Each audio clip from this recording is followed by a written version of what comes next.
歡迎回到紐約與你。唔好理場雪幾點落，最緊要係你準備好未？第一件事，買餸，即刻去買餸。一旦開始落雪，外賣送餐好大機會會停，或者會遲好耐。記住買定2-3日嘅糧食同水，唔好等到最後一刻先去排隊。第二，家居電力，插滿所有電器。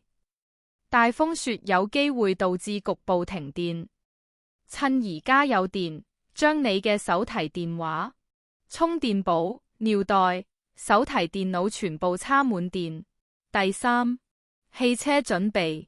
如果你有車，即刻去入滿油，同埋將雨刷、水撥豎起佢，咁樣可以防止條膠邊凍結黐住塊玻璃。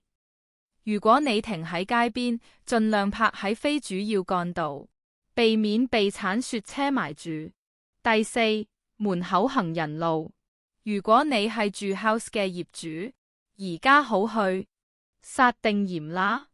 總結與叮囑：喺落雪之前撒定一層鹽喺行人路，可以防止結冰 （black ice），到時鏟雪都容易好多。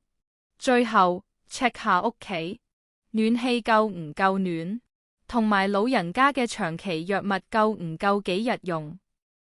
今個週末最好乖乖地留喺屋企，平平安安，做齊呢幾樣嘢，就萬無一失。記得 like 同 subscribe 我哋嘅頻道紐約與你。下條片見。